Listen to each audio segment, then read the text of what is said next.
Ora bem, quero agradecer então ao Zé Carlos Marques e à Casa da Imprensa e à Cristina estar aqui a tentarmos aproximar-nos um pouco dessa grande alma que foi o Afonso Cautela e que deixou uma vasta obra que continua muito atual, não é? E, de facto, esta reedição da obra poética, e com essa particularidade pouco conhecida de o Afonso, em 2006, realizar 15 poemas de grande qualidade espiritual, que são já o produto de uma decantação de toda uma vida e um amadurecimento da sua própria experiência psíquica e espiritual, que foi sempre importante na sua vida, ainda que, como o Zé Carlos Marques falou, havia essa dualidade entre uma parte dele mais inquieta, mais revoltada, e depois a parte contemplativa, ou a parte mais, de certa forma, se quisermos, mística. E esta dualidade em Afonso é muito visível, e eu lembro-me, eu convivi bastante com ele, uma pessoa até tem sempre pena de não ter convivido mais ou de não ter registado mais as conversas, mas até trouxe aqui um diário, porque tenho lá muitos e alguns já transcrevi alguns aspectos desses encontros. E o Afonso dizia que já em pequeno ele se metia num quarto e estava ali muito caladinho, ensimismado, e a mãe perguntava-lhe: o que é que se passa, meu filho? Estou aborrecido, dizia ele. Não sei se ele te contou também, a Cristina também se lembra, e portanto ele representava realmente o Alentejo profundo, era uma voz do Alentejo profundo. Ele chama-se mesmo, em um dos primeiros poemas, Sou um Beduíno, não é? E o primeiro livro dele, esse Espaço Mortal, é uma voz de catarse de todo o Alentejo e de todos os trabalhadores e de todos os sofredores e de todos os deserdados, e isso não foi certamente apreciado por certo tipo de escolas literárias ou corifeus. Isso vai-se depois verificar pouco depois nos tais cadernos de convívio, que ele publica 2 cadernos de convívio, que é um projeto que, por volta de 61, depois do Nariz, que é que já deixou sair para fora essa sua indignação e a sua revolta de uma zona de Portugal e do país e do próprio mundo, que é dos que não são tão ricos ou tão poderosos e que não têm tanta capacidade de expressão. E, portanto, esse livro, esses 2 números desse projeto do convívio atrevem-se a atacar o neorrealismo e a fazer críticas que vão receber uma réplica de exatamente uma pessoa paradigmática, o José Augusto Seabra, que depois vai se tornar Ministro da Educação e isto e aquilo, e um Belmiro Carvalho, que se ofendem com a atitude irresponsável e tão crítica com que o Afonso Cautela se lançou. Mas será uma das características dele. Ele, ao longo da sua vida, é um homem super destemido, corajoso, e que constantemente se sente com o seu coração, e às vezes auxiliado pelo fígado, e portanto ainda atacava com mais força. Ele reagia a todo o tipo de opressão e censura e manipulação das pessoas, e no fundo toda a vida dele vai ser marcada por uma luta sistemática contra este sistema tecnocrático e burocrático e opressivo. E algo disso está na famosa carta à Cristina, não é? Carta à minha filha Cristina, que eu até trouxe aqui para ler um bocadinho, para não ser eu a estar a falar e deixá-lo falar. E, aliás, a carta está aqui e, portanto, vou ter que pôr esta base assim, não sei se isto funciona. Mas esta carta à Cristina, que é a carta à minha filha Ana Cristina, em 1973. É uma carta muito interessante e que termina com esta confissão dele, que é, no fundo, uma autobiografia em 73, mas que está perfeitamente atual agora e que nos faz, de certa forma, ligar-nos com ele e dizer: cá estamos nós a continuar. Só uma coisa me dá ganas de continuar vivo, depois entre parênteses, para lá de todo o fastio e de todo o nojo de existir nisto, e aqui lá está ele a descarregar um bocado a sua crítica forte, que depois, no poema da Camparrasa, já estão bastante mais esmaecidos, é precisamente e unicamente a ideia da resistência ao sistema, do criticar e sabotar onde possível, do denunciar. Os que vierem depois e virem em que estado lhes deixaram o mundo saberão quem resistiu e como resistiu até aos limites do humanamente possível. E, de facto, o Afonso foi um homem que até se sofreu fisicamente por assumir tanto esse sofrimento de união com a natureza e com o ambiente e como aquilo estava tudo a ser destruído. Assim tivessem resistido aquele que no alto das suas tribunas vão debitando as suas crónicas sobre os hippies e a sua traição, sobre os povos e a sua deserção, sobre os ecomaníacos e a sua desistência. É a única herança decente que se pode deixar a um filho ou uma filha. Dizer-lhe que algo fez para sustentar o rosto humano, que se resistiu enquanto se existiu. Isto aqui acho que marca muito, no fundo, esta força do Afonso, que de facto já foi referida por ele no jornalismo como um homem de causas, que 80% dessas causas eram causas ecológicas, eram causas ambientais, mas eram também causas de ordem ideológica, de ordem filosófica, de ordem espiritual, de ordem de consciência, de ordem de transformação dos seres. E para isto, o Afonso entrou então pelas tais linhas mais complexas das energias sutis, da parapsicologia, do princípio único da filosofia oriental, do taoísmo, do budismo tibetano, do naturismo, fazendo a sua síntese, e aí nós tivemos grandes conversas. Em 1982 eu tinha estado num encontro do Festival pelo Mundo que nós escolhemos em Bruxelas,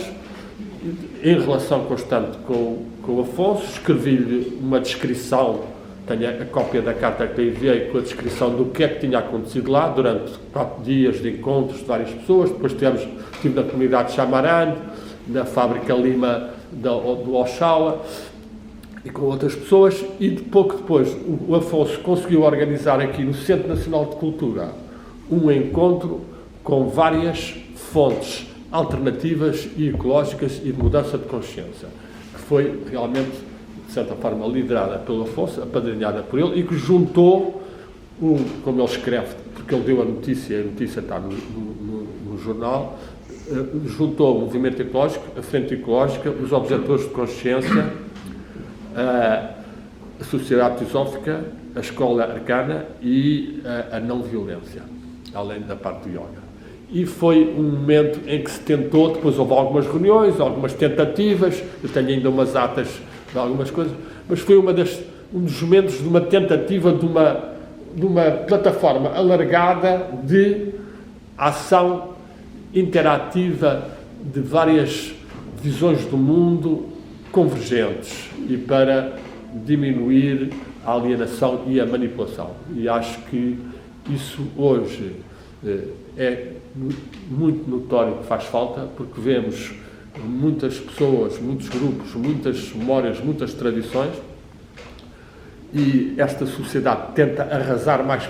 possível com o passado e tudo o que seja experiência antiga, e essas vozes conseguirem juntar-se e apresentarem-se como valores e como propostas para o futuro torna-se muito difícil, não é? E, portanto,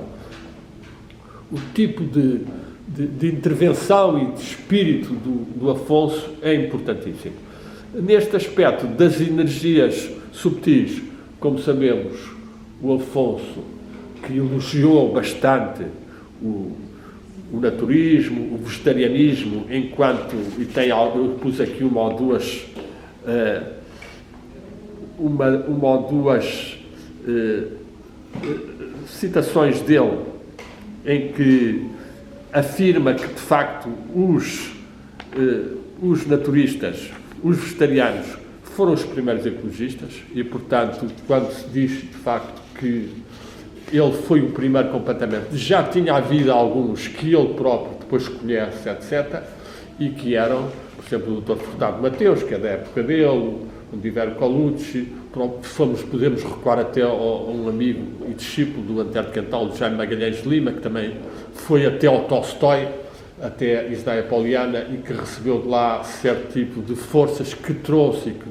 num livro chamado Paisagens e Cidades descreve esse encontro, e que chegou a fazer uma experiência de agricultura também natural, etc. E, portanto, houve alguns, mas ele então defende que esses naturistas e vegetarianos são, e até como forma de sensibilidade com a natureza, só que numa certa idolatria e emocionalismo pela natureza que não correspondia à atitude necessária nos tempos de hoje, que seria uma defesa do ambiente e, sobretudo, de desmascarar a mentalidade de colonização do consumidor, colonização do doente, colonização do que vota, e que urgia desmascarar esse tipo de forças. O Afonso, além dessa linha vegetariana e naturista, tem depois muito forte, e aí foi importantíssimo, e está aqui o Carlos Ventura, que é um homem que o conheceu bem nesse momento, da Unimad e da macrobiótica zen. O Afonso, mesmo ao nível da agricultura biológica, também foi aos terrenos de Almoster, onde se estavam a fazer os primeiros arroçais. Eu também fui lá, e foi um homem que chegou a fazer essas dietas aqui, muito próximo, aqui na famosa Restaurante Colmeia, na Rua da Emenda, que continua a funcionar. E, portanto, essa foi uma linha que deu-lhe não só essa arma, e ele tem uma entrevista muito interessante ao Arqueopiniões, em que era a Revista das Belas Artes, que até tem uma das melhores fotografias que o Afonso tem, foi-lhe tirada nessa altura, com 41 anos, com um ar impecável, que por acaso está reproduzida no artigo biográfico que eu tenho no meu blog do Afonso, em que ele defende que realmente uma pessoa que tenha o bago do arroz biológico e o discernimento do budismo e do yoga está capacitado para resistir melhor a este tipo de sociedade. E, de facto, essa linha foi uma linha muito importante. Infelizmente, mais tarde, o Afonso, que teve sempre uma grande busca dos ciclos, dos ritmos,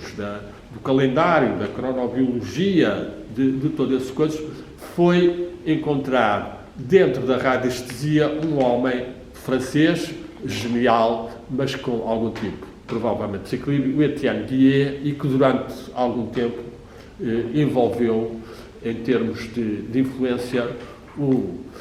Afonso. É evidente que o Etienne Guillet era um cientista, tinha sido professor na universidade, tinha grandes investigações e procuras, mas inventou um pouco uma tentativa de poder, só pelo pêndulo, curar e harmonizar demasiado, e o Afonso entrou um bocadinho disso, e aí houve um certo afastamento. Eu até tenho um registro num diário, encontro-me com o Afonso, ele queria-me para companheiro disto, mas eu estou de partida até para o Oriente e não estou tanto nisto, mas todo este tipo de experiências vai-lhe permitir cada vez mais ele sair do tal agnosticismo inicial e admitir, e aí na Campa Rasa há um poema que eu ontem, até por homenagem ao Afonso, publiquei, aquele da asa na asa, não é? Que é fabuloso e que mostra, eu até transcrevi ontem um poema e interpretei-o, e que é um poema de alta espiritualidade, latente, insinuando apenas, discreta, mas muito concentrada e com grande força. Se conseguiste encontrar aí ou não? Eu até posso ler, já que vamos no ritmo. De asa em asa e de flor em flor. De asa em asa e de flor em flor o caminho passa, traçando o mapa da viagem que o destino ilumina e fala. Só isto aqui, o condensado de energias da tradição espiritual portuguesa, poética e cultural, é de uma força tremenda. De asa em asa e de flor em flor, a asa que pode ser a asa angélica, pode ser a asa da ave, da flor, o caminho passa, traçando o mapa da viagem que o destino ilumina e fala. Calando de novo a fortuita miragem de palavra em palavra e de asa em asa, ao ritmo dos dias e das eras que o calendário dos cânticos usava. Aquilo introduz também toda a sua adesão e experiência dos ritmos e dos ciclos e dos calendários que ele trabalhou bastante sempre. Quem seguia nas trevas e na estrada é porque tem o mapa da paisagem, é porque abre a rosa fresca e límpida da doce e fresca e linda madrugada. Este poema também, por causa de um poema Rosa Cruz. Quem seguia nas trevas e na estrada, na escuridão, nas dificuldades, tem o mapa da paisagem, abre a rosa fresca e límpida da doce e fresca e linda madrugada. O Afonso era um homem madrugador, levantava-se muito cedo, trabalhava a manhã toda e depois lá vinha. Várias vezes na poesia dele ele usa uma expressão ou parecida. Amanhã, quase sempre nossa amiga, isso certamente muito antes dele ter aprofundado esses temas. Ter chegado a este tema, já tinha essa experiência, e no Alentejo, amanhã, o que é amanhã de riqueza, e que ele apanhou lá, e de ritmos, e de sons, e tudo isso. Depois termina,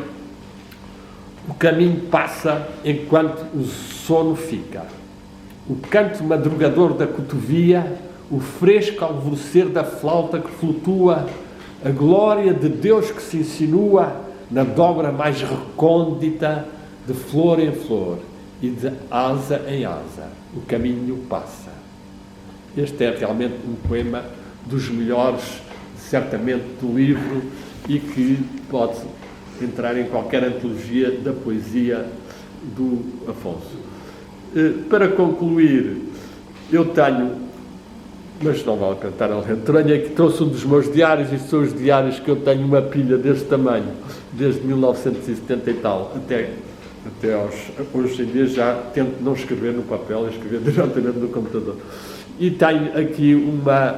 um encontro com uma das visitas que eu fui à casa dele e que ainda encontro a mãe, encontro o irmão e que falamos. E que se fala de novo, e nessa fase até ele estava muito na acupuntura. Também fui com um amigo Cunha, estava também muito interessado e queria que eu também trabalhasse, etc. É uma altura em que ele também depois faz o ateliê Yin Yang, em que ele consegue juntar 40 nomes de pessoas ligadas com as energias curativas, alternativas e formativas, e que está muita gente conhecida, tem pessoa que o Carlos Ventura também está, eu também estou, e várias pessoas, e que realmente não avançou tanto, mas fez alguma coisa. Com este tipo de experiências, o Afonso foi ganhando uma luminosidade que lhe permitiu, em 2006, fazer essas poesias, e um dos últimos encontros que eu tive na rua, ele, por acaso não o encontrei, viu há tempos num dos diários e não consegui passar, mas ele diz realmente que estava mais descontraído porque já tinha perdido o medo à morte e sabia que havia uma continuação. E isso é importante, e creio que aqui há alguns textos dele que falam um bocadinho desse aspecto, e que é, por exemplo, as 55 fases de energia, os ciclos de vida, em que ele fala um bocado da parapsicologia e das energias e das experiências. E é nesta certeza de que as nossas almas têm as suas energias subtis e psíquicas, e que o pensamento se transmite, e que o coração funciona, que nós podemos aqui, neste momento, de facto, expressar para o Afonso uma grande ondulação de amor e de gratidão pelo que ele fez e prometermos continuarmos no limite das nossas capacidades e possibilidades ambientais, porque é fundamental para o Afonso sempre ele tentar cortar-nos de atitudes separatistas ou divisionistas ou exclusivistas, porque isso é o próprio sistema que faz a união entre o alto e o baixo, entre o céu e a terra, entre nós e os outros, entre o yin e o yang, é fundamental a todo o tempo. E se nós tivermos mais abertos a esta unidade de todos os seres, poderemos tanto comungar como ele, como continuarmos a sua linha de resistência com grande imaginação, com grande amor e com grande entrega. Muito obrigado.